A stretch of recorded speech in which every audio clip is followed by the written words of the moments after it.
Hello and welcome for today's special online forum. My name is Sarah Bryant. I'm the Senior VP of Corporate Development and Education Director at DBA Platform, where our mission is to get you found. You already know that DBA Platform is the premier software and solution provider for managing local presence at scale and winning visibility for your locations, not only in Google, but also Bing, Apple, other platforms that consumers are using in their buying journeys today. So today we're kind of having a special forum topic that we're going to talk about because some new developments have been happening with local listings, and there have been a lot of questions recently about suspended listings, what to do, what changes Google's making to their policy, and that is happening on a day-to-day basis, and it's kind of weird. So this group got together and talked through what we knew last week and decided to have a special webinar and answer some questions and give some advice today. So we have a whole panel of experts that I'll be introducing. So let me introduce Kevin Pauls. He is the owner-operator of Simple SEO. Kevin serves local businesses and supports marketing agencies with process development and SEO consulting. We have Stefan Sombrock. He's the founder of Marketing Metrology. He's also a Google product expert. And he believes that the largest difficulty facing marketers is figuring out how to quantify the results that they're getting in their marketing activities. And we have with us Jennifer from Next Level Digital. She's the founder there, and she's been awarded as one of the top producers in retail automotive for innovative digital sales and marketing strategies. She's a national speaker, trainer, and executive level operations consultant whose no-nonsense approach is credited for substantial increases to her clients' advertising ROI. Whenever we have anything automotive, I literally pick up the phone and call Jennifer because that is her specialty, and she gives me lots of tips and things that we take to our R&D team here at DBA Platform.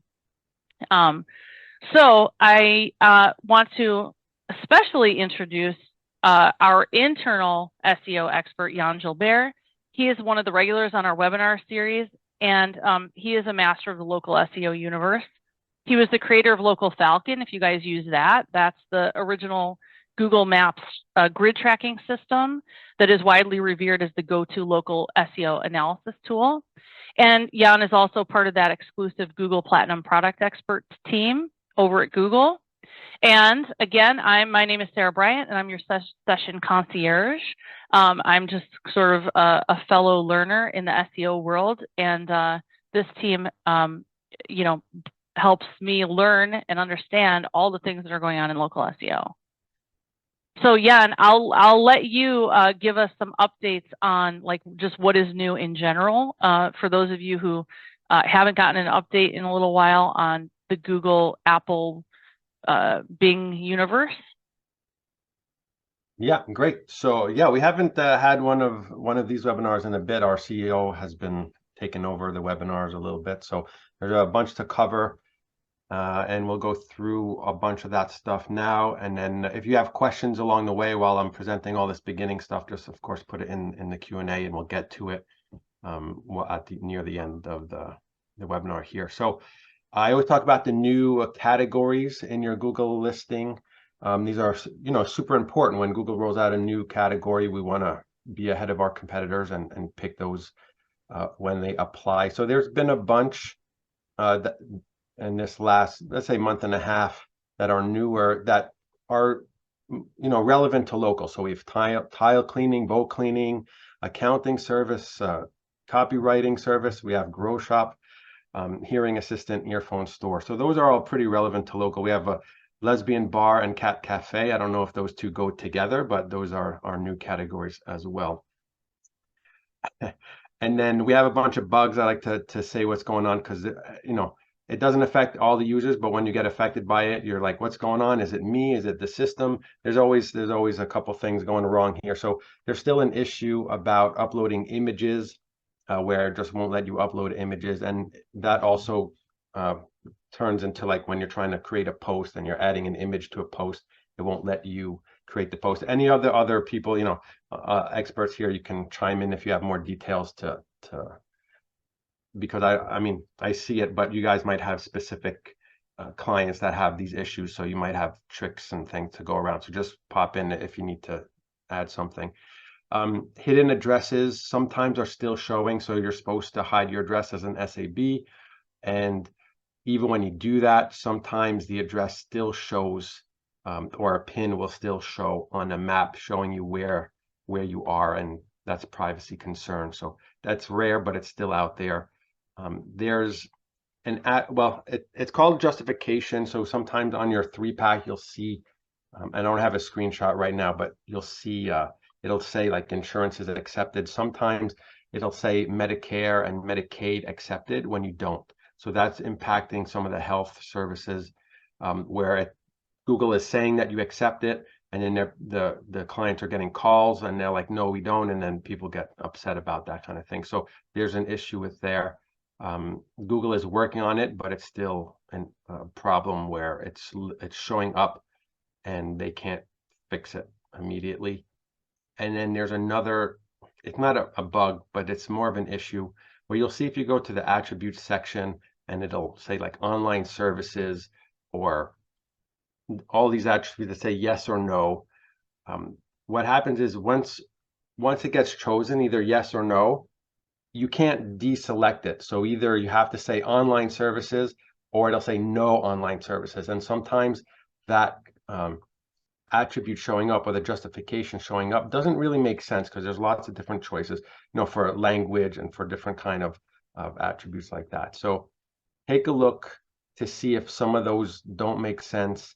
Unfortunately, there's no easy fix right now. You have to contact support to say like, hey, I don't want either one of these selected. There's no way to do it yourself. That's kind of a pain. And I've seen a bunch of users in the forum complaining about, I don't want either one because neither one kind of makes sense. And so that's something that you have to make the effort, go to the contact support, and they won't have any clue what you're talking about. So you're gonna have to give them screenshots, and then you can have 5 back and forths before it's fixed. But that's I call it a bug because their process is just not good about that kind of thing. Okay, let's go to the what's new section. So we have two updates, two core updates basically. If you have questions about that, I guess leave them in the question and answer. I don't want to focus on those too much. I haven't seen too much local affected. Like I haven't seen any maps, grids affected a lot. I don't know if anyone else here has noticed any kind of local search being affected by these two updates. So chime in if you want now. Otherwise, just put some questions and we'll get to them later. Google rolled out a new field on your Google profile, and that's basically to let you be able to add your own social media links. So in your knowledge panel, you would have a bunch of social media links, and for years you wouldn't be able to control that. Google would automatically link things, and people like, how do I add those? Or I have the wrong one. Google picked the wrong one, and it was a real pain. So now they finally rolled it out that you can put your own link in there. Not everyone has that yet, and it'll just be, I believe, Stefan, it's in the primary area in the first choice. It's with your contact information. Okay, the contact information of the main section of where you edit all. If you have it. Yeah. So take a look, see if it's there, and if it's there, add it in. If it's not, then you just wait. They're rolling it out. Google always rolls out these things slowly. They do tests. There's always little bugs, and so you don't get it 100% rollout right away. And the last thing that we're going to focus a lot on here is the suspension, or really the reinstatement policy changes that Google is rolling out to everyone, but it's going to be a little bit different depending if you're in Europe, or if you're in the rest of the world, basically. And we're going to discuss that in much more detail going forward here. So I'll open it up here. The reinstatement process is going to be much stricter in the way that you can appeal. Like basically your listing has gotten suspended and now you want to get it reinstated. The way it works now is basically you fill out a form, you contact support, and they get back to you in maybe 3 days or so, and they're like, okay, send us your information, or if you didn't do it with the form. And then it's potentially a lot of back and forth. They're like, if you get denied, it's like, no, you're not enough evidence, give us more. And then there's a lot of back and forth. So They want to cut down on that, as well as there's new European rules that are it's kind of forcing Google's hand, where it's like, okay, you upload your information and that's it. If you didn't upload the right information, too bad for you. Now, that's kind of how it is in Europe right now, and the process is changing. So I don't really have lots of screenshots to show you, because they're probably going to update those kind of things anyway. Well, and just for my information from a layperson's perspective, like I'm not even clear on what the process used to be, only from these webinars of people asking questions, and they would be like, I can't get this thing unsuspended. I've talked to Google 10 times and they won't answer me, and they're asking for this, and that doesn't make sense because that's not even what the issue was. So I get the whole back and forth thing. And then what happened? Did Google say, we're not going to do that anymore? So from now on, if you get suspended, you get one appeal, and you got to just basically send all your proof, and then we're not going to look at it anymore. Then I know the European Union got involved, because they basically said in Europe, you can't just take away people's listings and not tell them why you're doing it. And so that forced Google to put more explanation into it, but it didn't stop them from doing. So I don't know if you guys have a better story. I think it's a little muddy, like what the heck actually happened here. Yeah, so they're going to give a little bit of an explanation. Right now, they just say, yeah, you broke the guidelines, and they don't want to tell you anything in more detail, because the spammers really mess around with that kind of thing. They don't want to give more information, tell you exactly what rule you break, because then the spammers will understand what they need to fix to get their spam listings back. So like you said, Sarah, that wasn't quite sufficient for the European Union. So now they're giving you a little bit of a point, like you broke this rule without telling you exactly what is wrong with your listing, but it'll tell you what rule is broken. So you'll have to go to the guidelines and read that and figure it out. And just in case anybody's wondering, we are going to jump into that. I know I'm going to ask that question once we kind of get the panel rolling on, like, how do you avoid suspension? Because, and you can imagine, like, Google doesn't want to tell you out and out, like, here's the 3 things to do to avoid being suspended, because that's not, then you're just going to do those things and still break, you know, the rules of reality as Google sees it. And so, but this group knows from experience, like, the do's and don'ts. So please, if you have questions about what gets things suspended, how to get it unsuspended, you know, we'll answer them, and feel free to put your specific questions in the Q&A, and we'll go through those questions too. And I see there's some other questions, you know, coming in the Q&A.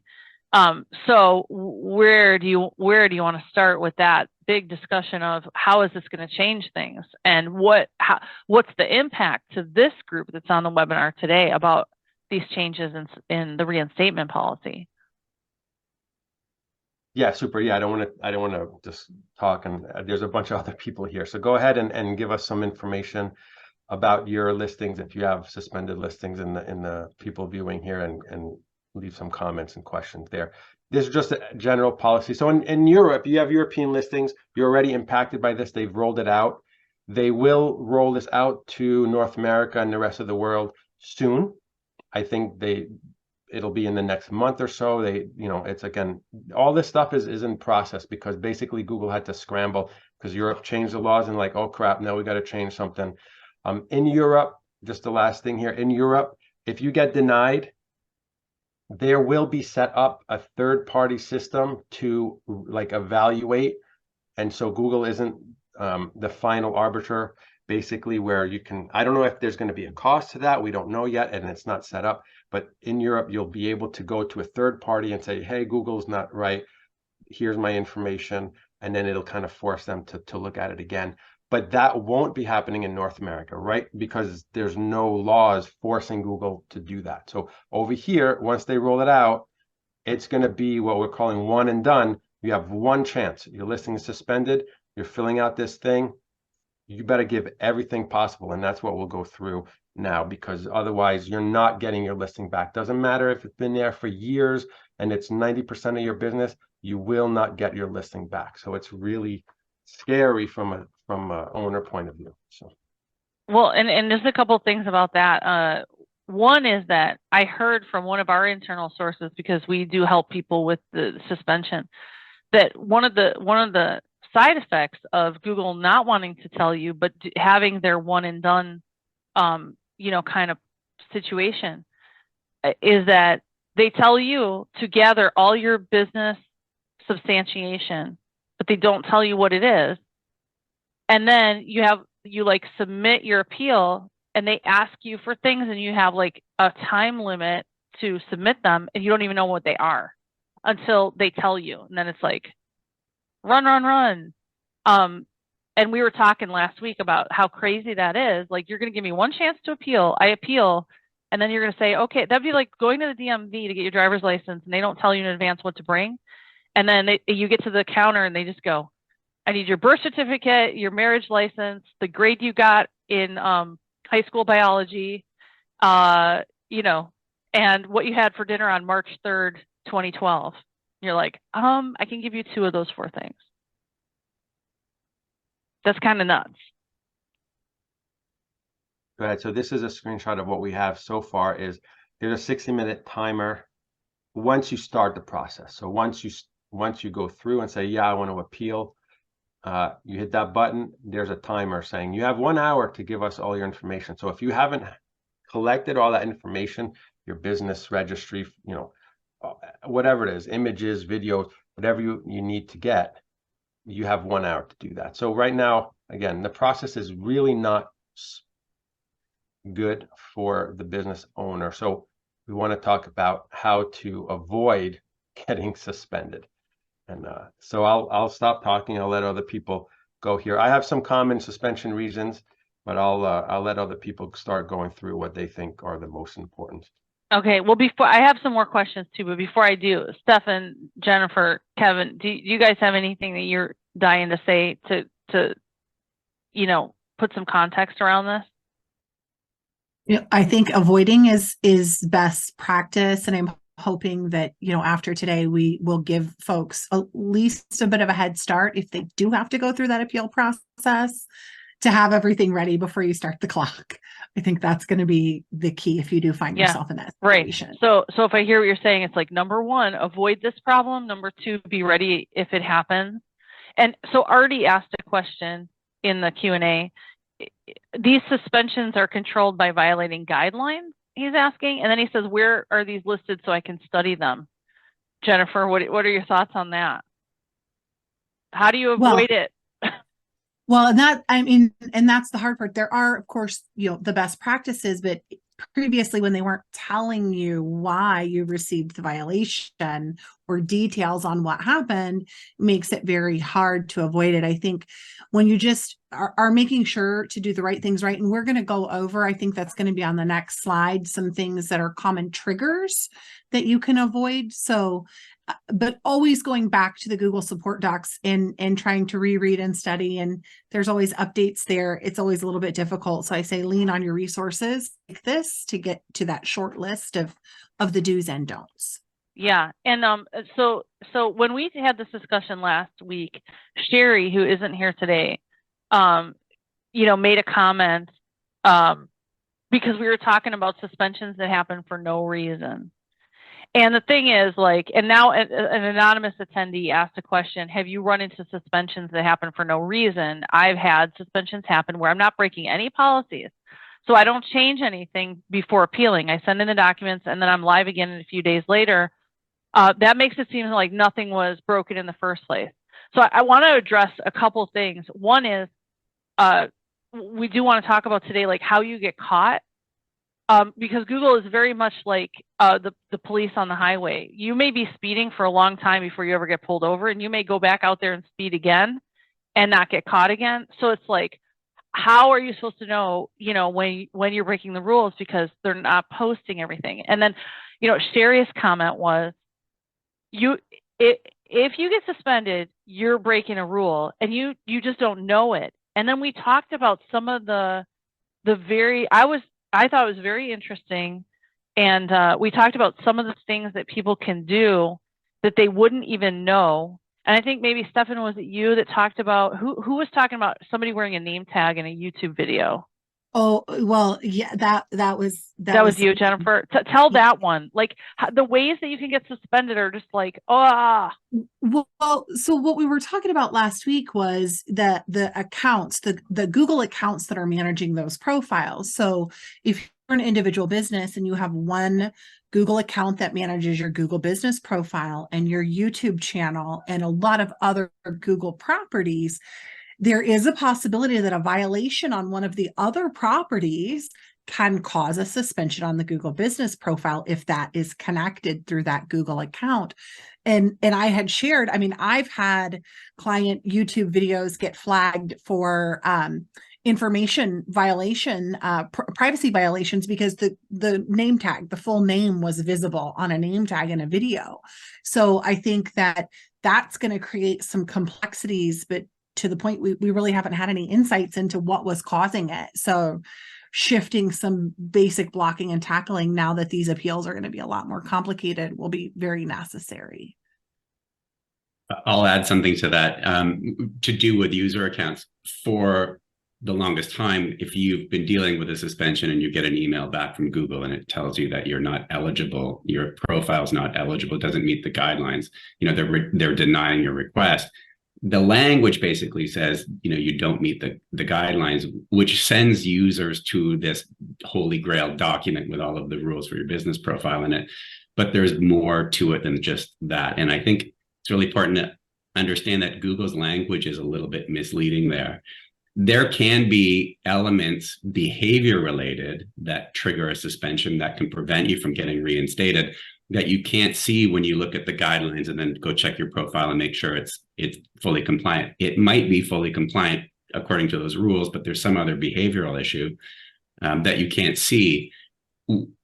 For the longest time, people have been throwing around the word or the phrase shadow banned. Oh, I've been shadow banned and I can't get reinstated, which was not Google jargon and was not something that Google would ever admit to. But now with these new regulations coming in, they have updated all of their documentation, and they do, for the first time, talk about actions being taken against a user account. And I think that's really important. So we don't know necessarily what triggers a flag against a user account, but we do know now from the new documentation that you can do something with your account that causes what they call a feature restricted access to features, which could be a suspension on your profile. What they're saying is, oh, we've restricted your access to a business profile. So they talk about getting a restriction to restricted access to features because of something to do with your Google account. And apparently, and I haven't seen this in action, I have asked for people for examples, but nobody's been able to show me one yet. In the documentation, it says if you do something that violates their policies that leads to a suspension, you should be able to see that in your user account information. There will be a note in there now, apparently, telling you that you've done something that violates their rules. In classic Google fashion, I would assume it's going to be pretty vague, but at least now we know that your user account can get into trouble and that there should be some information about that in the account settings if it happens. But that can lead to a suspension, and that's new that we know about it now, officially. Ash just put a comment in the question and answer saying, adding a new open date due to delays with opening gets pages suspended too. I myself just dealt with a manufacturer who changed addresses twice, which is odd for a manufacturing company to change addresses, but they literally did move from one location to another and then temporarily and then move to their permanent location. And it took us 2 months to straighten that one out. So what I've been finding in these conversations with you guys is that depending on the industry that you are, there's so many different things that can do it. And they all make sense in retrospect, but retrospect is a problem once you get suspended. And so what I think is cool about this for people who are in this world is, I guess it's a double-edged sword, but our locations need us now more than ever, because this is really hard to sidestep this stuff.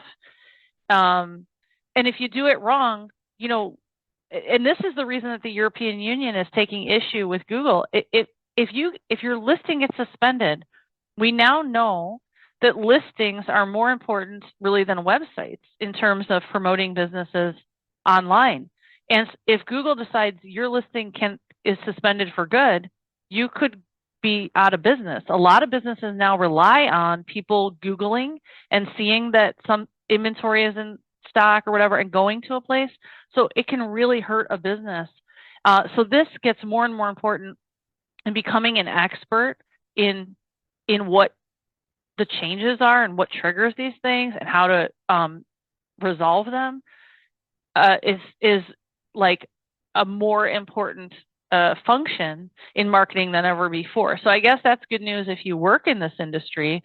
And this forum and forums like this are kind of the only way to get the information, because you got to get enough people with enough experience to discuss it, to understand, the ins and outs. So I feel like I'm getting a great education, and I hope we can share more stories of kind of the edge cases and things that we've seen to really understand the breadth of the problem. And then, yes, we're definitely going to go through some of these common suspensions and things you can do about it.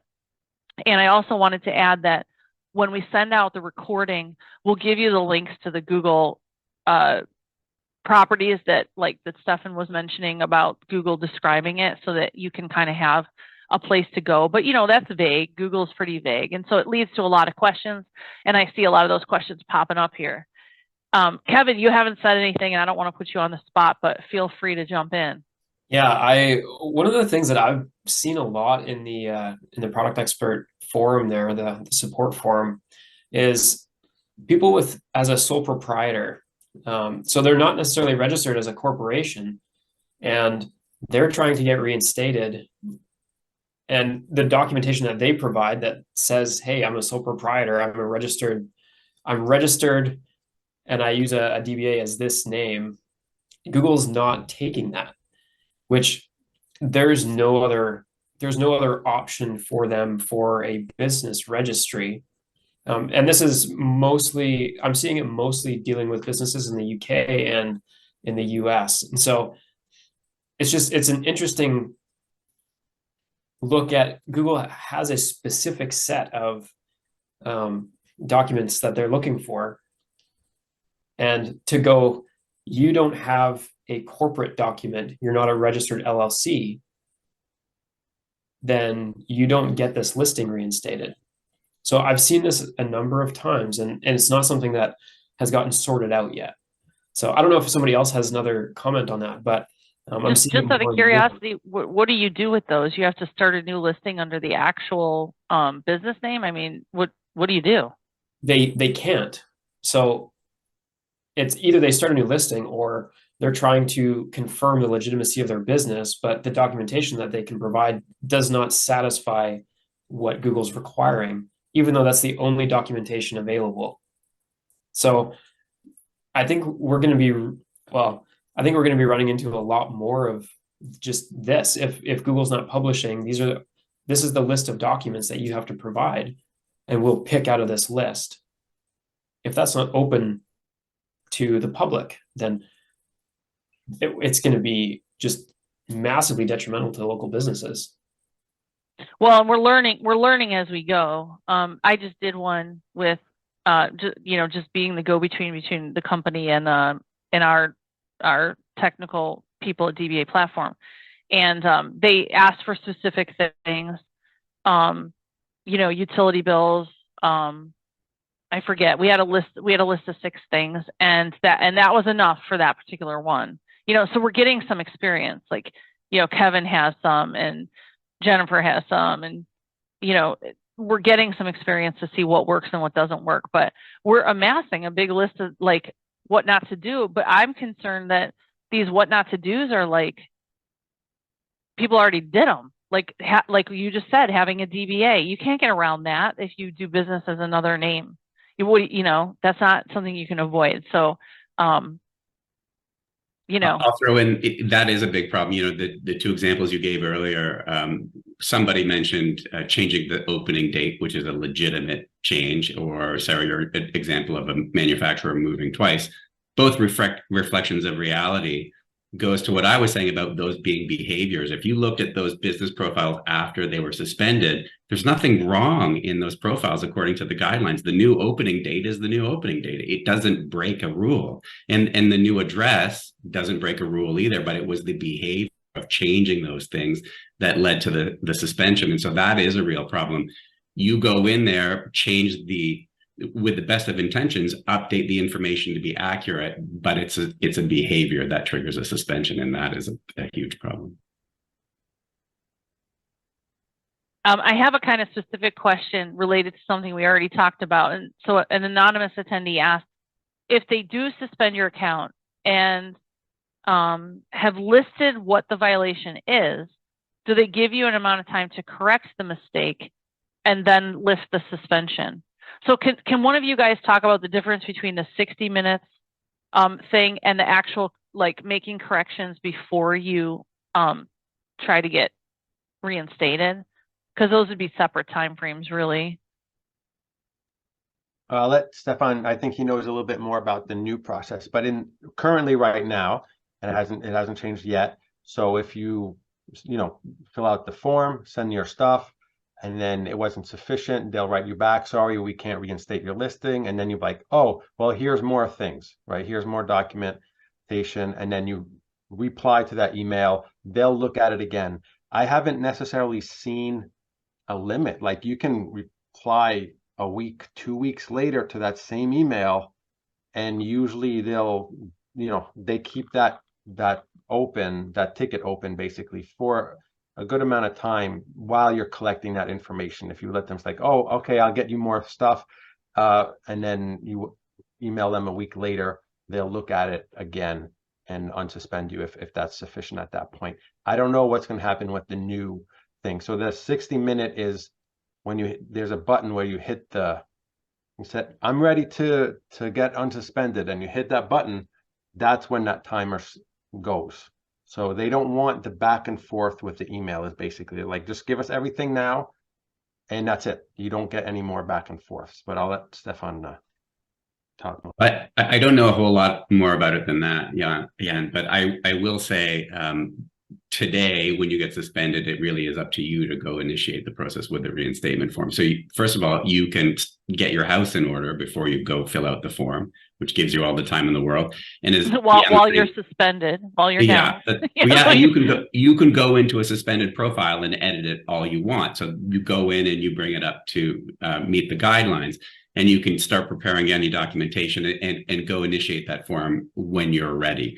But, to speak to Jan's point as well, you can, if Google comes back to you and says, hey, provide some proof, and I'll give some examples of what they're looking for. But if they ask for proof and you don't have it, you can take not just weeks, months. I have worked with merchants who didn't have the required documents because, like Kevin's case, it's a sole proprietor, running a landscaping operation out of their house. They've got a pickup truck and some gear, and that's their business. They don't have the paperwork, and it takes them months to get things in order. You can still go back and send it back to Google months later, and that thread is still open. And so the process is a whole lot more lenient. I don't know what it looks like right now with this new process when you initiate it and get to that point Jan's talking about, where you press a button and then the clock starts ticking. And I don't know how much delay you're permitted before you initiate that. So that is a question.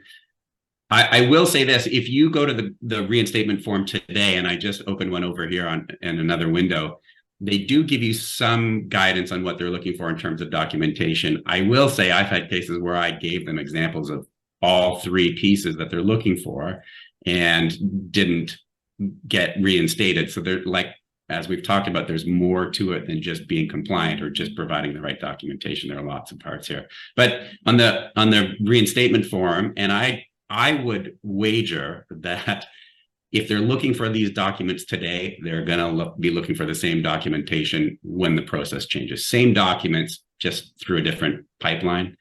But the documentation they ask for is a business registration or a business license or a utility bill, those three pieces. And in all cases, they say make sure that the name and the address match what's on the business profile. So not only is that on the form that you fill out, but sometimes they'll send you an email asking for those three things. And they don't say, give us all three. They'll just say, hey, can you provide some of this? So, I mean, it's a good place to start. At least we know that much, but it certainly doesn't answer all the questions. And when you're sending that information in, make sure, and this is the two main pieces that they're going to look at, is make sure if there's a state registry, that state registry address matches where you verified the listing from, and also that your business name is matching exactly what the registration name is, because if you're adding extra keywords, they will deny you. Those extra keywords are fine when you're live, no problem. But as soon as you get suspended, now they go through with a fine-tooth comb, and they're like, one little nitpick, too bad, right? So you want to make sure that that's why they give you time to make all those updates. Like Stefan was saying, you change everything you need to change before you ask for the reinstatement, and you have to make sure that you're matching, especially the name, especially the address.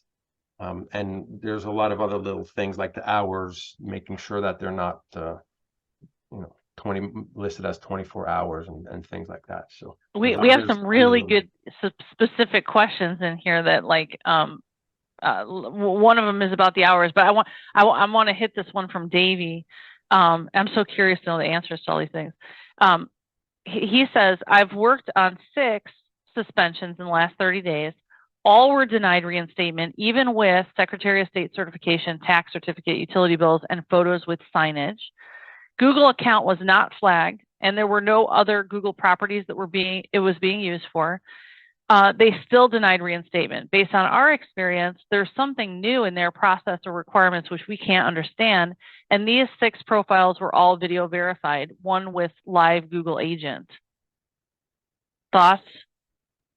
What's the category? If you can add that back in, that kind of helps. Yeah, all right, There's Davey, add the category back in, and let's see. There was a question on hours here too from somebody. Everybody's anonymous today. If your office is open from 9 to 5, but you pay a service to take phone calls during all times of the day, can you technically mark your business as open 24/7 on your GBP listing, or would that be a violation? I have an answer, and it might not match everyone else's answer. Oh, ambiguity. Yeah. I have a question. Imagine. Is that showing a physical address? The person who asked the question. Right. That would be my question too, because like I'm not an expert, but my inclination would be to say that if you were a store and you had 24-hour customer service by phone and you listed your hours as 24 hours, Google would not like that, because people would be trying to visit your location and you'd actually be closed. So that's what you have to think about. So if you're a virtual business, or then you've got different problems, right? So I mean, yeah, I would think it has to be a location, but if you have more information on that question, it might be helpful. I think Kevin's right about the address issue. The sort of the yardstick for a storefront is your hours should reflect when people can go to your storefront and expect to find the shop open. Right. On the other hand, if you're a service area business, say a plumber, and you work from home and you offer 24-hour emergency service, the hour should reflect when you're going to answer the phone and deliver your service. So it is a little different in that regard. So the plumber's phone needs to be answered. And if that's answered by an answering service that's going to relay a message, I mean, it's supposed to be a direct number, but I would argue that for, all practical purposes, Google just wants to know that you're offering your plumbing services at 3 a.m. when somebody's toilet explodes. And if that's the case, then that's a fair way to set the hours. And if you were a physical location that was open 9 to 5, where would you put on your profile that you are available by phone 24/7? Would there be a place? Yeah, there's special hours. There's sections where you can add special hours and there's lots of choices in those attributes. Okay. Another anonymous attendee asked if Kevin could explain a little bit more. The question is, I have an LLC, but don't operate any of my online website businesses under that LLC. I list it in my footer as under the umbrella of that LLC, but none of my businesses use the LLC name as the name of the business. will this flag all of my online businesses? Possibly you're going to say the same thing, which is what kind of business is it? Right? Yeah, I was going to say what category. I mean, everything gets treated a little bit differently. And this goes back to what Stefan was saying, is you have certain behaviors behind the scenes. So if something was happening with one of those listings behind the scenes and you weren't necessarily aware of it, yeah, it could flag it because they're all tied together under the LLC. But at the same time, it's hard to say if that's going to flag something. Okay, so I think this anonymous attendee is answering with, I'm a law firm. Law firm. Okay.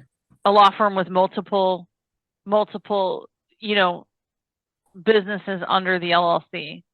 So I could imagine that that might be like a mediation service and Yeah.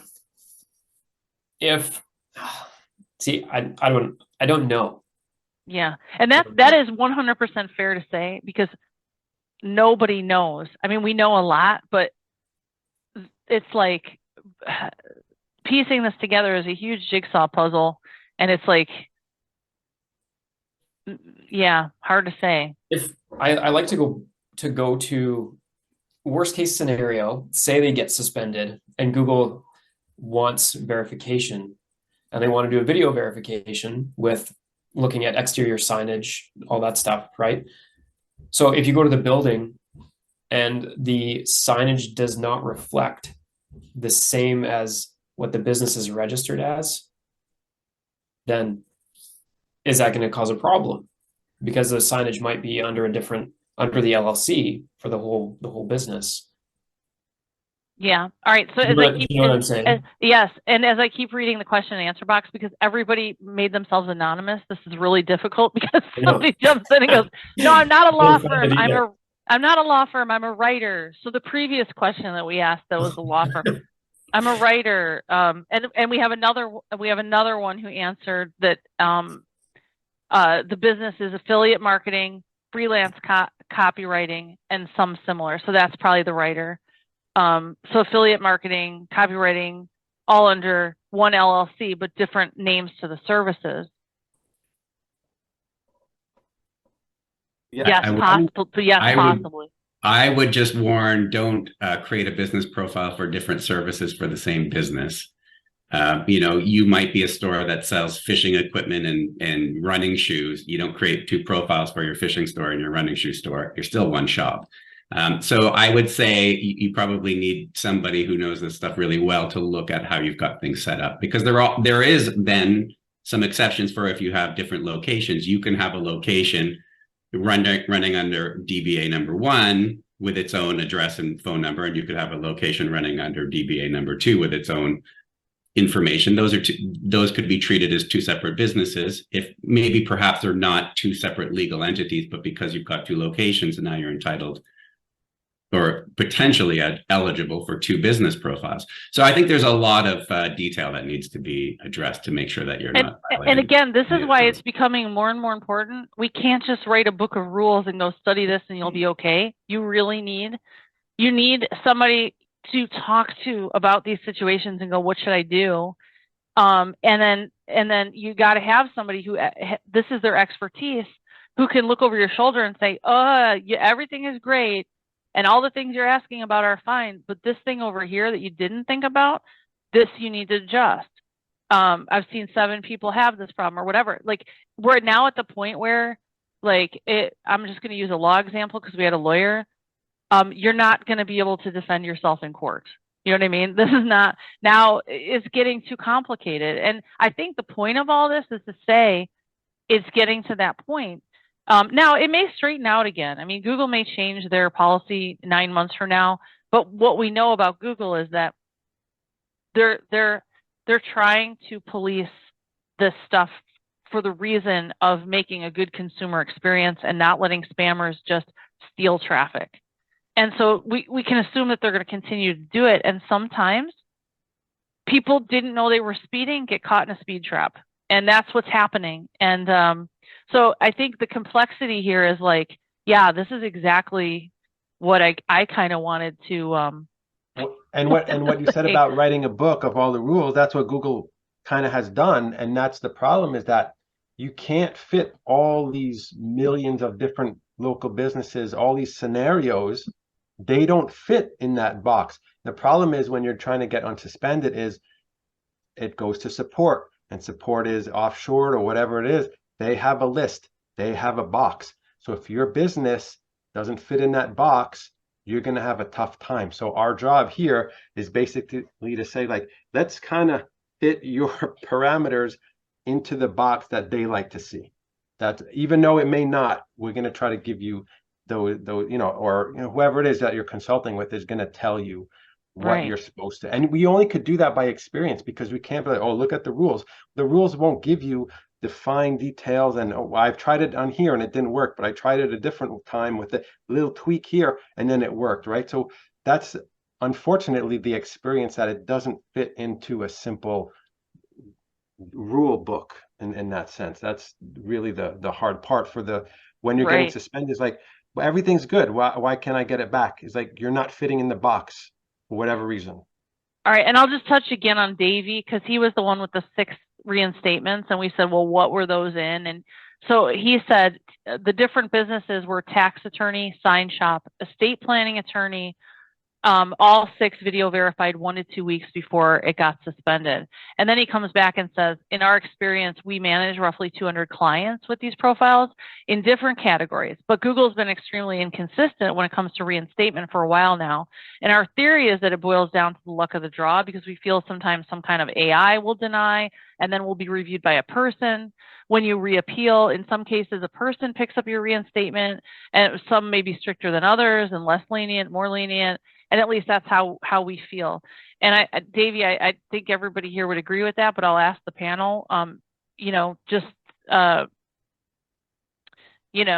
it's maybe a little luck of the draw, but, a little bit Google having some rules that don't fit one size fits all, like Jan was saying. I'd like to start just because I have something lingering from when Davey was brought up. Davey's question came up earlier.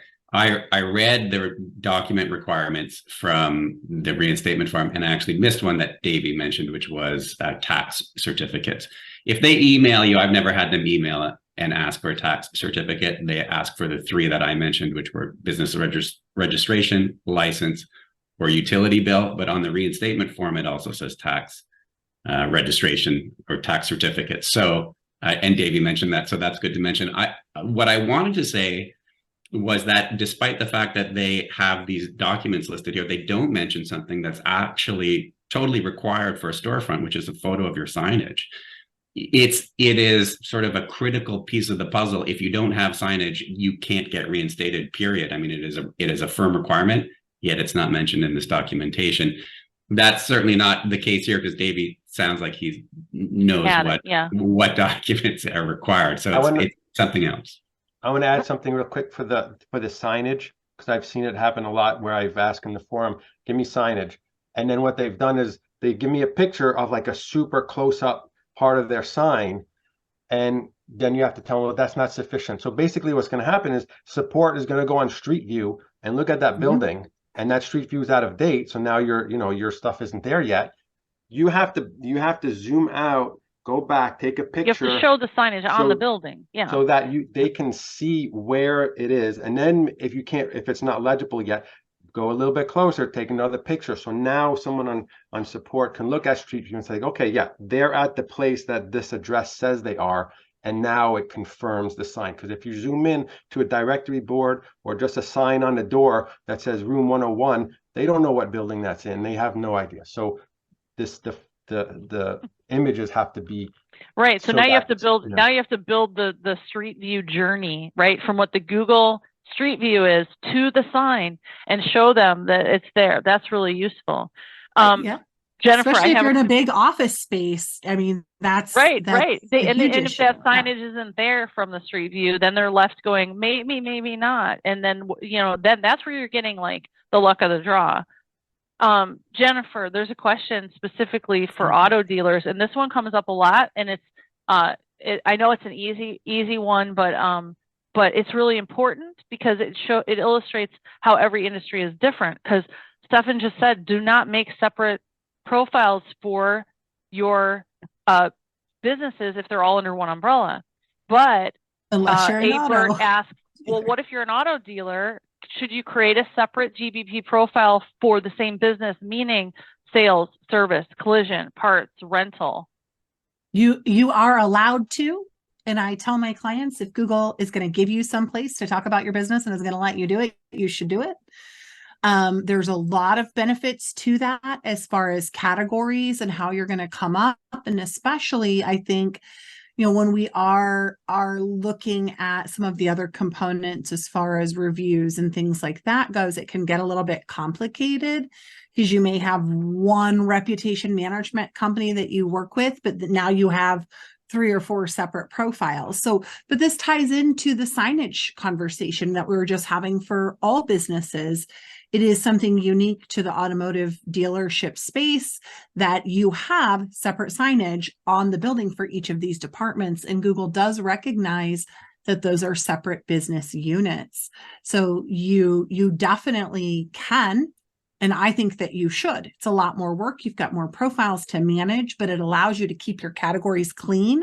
So on your sales profile, you're only talking about auto dealer, used dealer, car, truck, whatever, auto leasing and financing. On your service profile, right? Repairs and maintenance, oil change, brake, all of those things that are more related.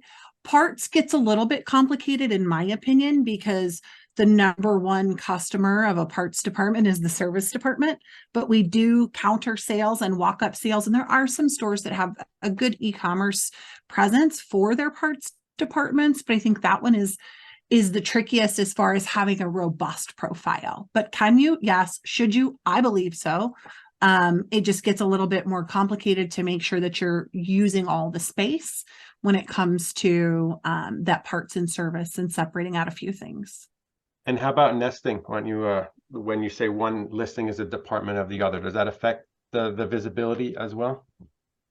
Where we see them with nested, it affects the visibility, I think, in the beginning when you start to create and break it out. For so many years, they told us not to do it. And then some people said, yes, no. So right in the beginning, I do see some visibility issues with getting those service profiles to surface and the parts profiles to surface outside of just that department nesting on that primary sales profile. But that's where, content, and I know Jan had this in a slide earlier, as far as the helpful content goes. And I really do think that, we're seeing with photos being published and the right type of content on those fixed ops profiles, so the service and parts, it's really important. It's hard to get real helpful, good quality content in general for the business, in the dealership world at least. But you got those service waiting rooms, the lane. There are a lot of different ways you can help with that visibility if you're using each section of the profile. I know we're almost out of time, and I have to hit this question because it got the most upvotes, and it's kind of unrelated to the suspension thing. But anonymous attendee asked, should we stop using reputation management software to request reviews? Does this violate Google's policies in regard to soliciting reviews?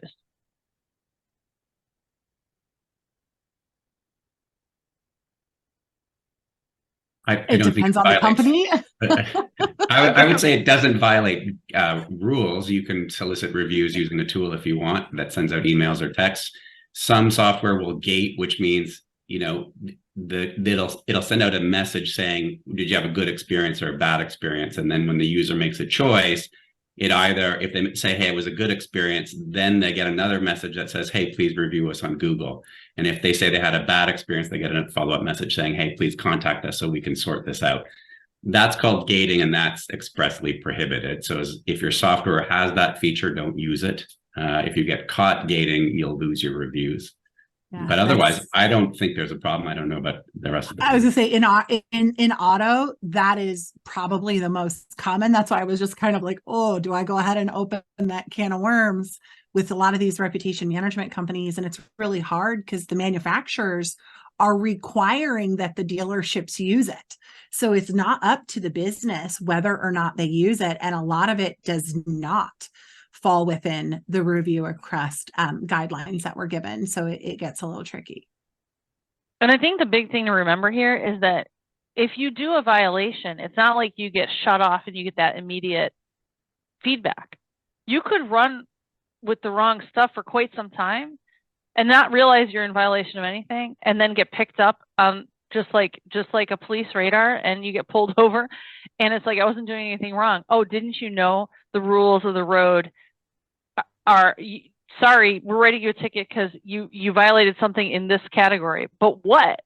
But I don't know. You know, so it's like you could be doing the wrong things and not know. Now, to illustrate that point, I'm just going to say this one last thing, and we can answer this question or not, but anonymous, this one's from Michael. So he says, can you have two businesses on the same address at your physical home? The businesses are in different categories, not related to each other business-wise, or will that cause a suspension on the business? Now, there may be more to that, but I read that question and I go, there's so many violations in just asking that question that I don't know how you even have a profile, right? Like trying to run two from the same address, right? And it could be totally legitimate, but it's just that like two businesses at the same exact address can't work. Home businesses have a lot of problems. I'm not the expert here, but it's like, when I read these questions, I just go, wow, there's so much to this. And that's why I say, like, if you are an agency, make sure that you have the expertise to run these, you know. And if you're a business, please hire somebody to look at your stuff, because I'm a do-it-yourselfer kind of person, and I love to teach people how to do it yourself. And if it's possible to do it yourself, I'm like, here's how you do it. Here's the secret, you know. But we're getting to the point where this is not a do-it-yourself thing anymore. It's just like too many complications. So I think we illustrated that. We will send you guys the information that we have on what to do, what not to do. But you can see that if you're a location, if you're a service area business, if you have multiple businesses, the way that they're structured, your behaviors, all these things are going to impact whether or not you can keep your listing. So, and then the last thing that I'll say is just please come back for another Q&A. If we didn't answer your question today, copy and paste it into the Facebook group and we'll get to it there. I tried to type some answers to some as we were talking to. DBA platform is the automated way to do local SEO for a lot of different things, you know, automating. Now we do, you know, ad management and just a million little things about SEO. But these guys on the call today, they specialize in certain SEO things that you might be interested in. If you're automotive, Jennifer knows the ins and outs there, you know. So these guys are you know, I didn't even ask them, like, I don't know if you guys will even take leads, but reach out to me if there's, you know, if there's something that you need, and I'll try to point you to an expert who can help you navigate some of these problems too. And did you guys have any parting thoughts before we go? Yeah, something I actually wanted to mention. There's a lot of turmoil with suspensions that seem to be a big part of today's conversation, and the process probably is changing. You know, it was mentioned that maybe AI is reviewing things. We don't really know what's happening. It's definitely changing. And I would just say, if you've got a legitimate business and you're having trouble with a reinstatement, the last place to go after you've tried your traditional support channels or your typical support is the community support forum. There, you can get genuinely helpful support there from volunteers who can escalate a case and help reinstate a business that should be reinstated despite all the struggles with the process. Is that still true after they do the one stop? For now, they haven't taken our powers of escalation away. So right now, while they're still finalizing everything, you can always go to, after you try regular support and you have your ticket number and they're not responding to you anymore, that's when you go to the forum. That's when we can escalate. We can't escalate just straight, you know, we have to go through the process. Right now, we still have that power. They haven't taken that away. Good. And Luke put some Google guidelines, and then the newsletter sign up in the Facebook group into the webinar chat here as resources for you. We'll also put them in the email to you. Thank you so much for all your great questions today. I learned a lot, and those were super interesting for me and probably for our panel. And thank you so much to the panel for all the time that you devote to just like getting together and helping to understand this SEO world at DBA Platform. We really appreciate it, and I know the audience does too. All right, see you next time. See ya.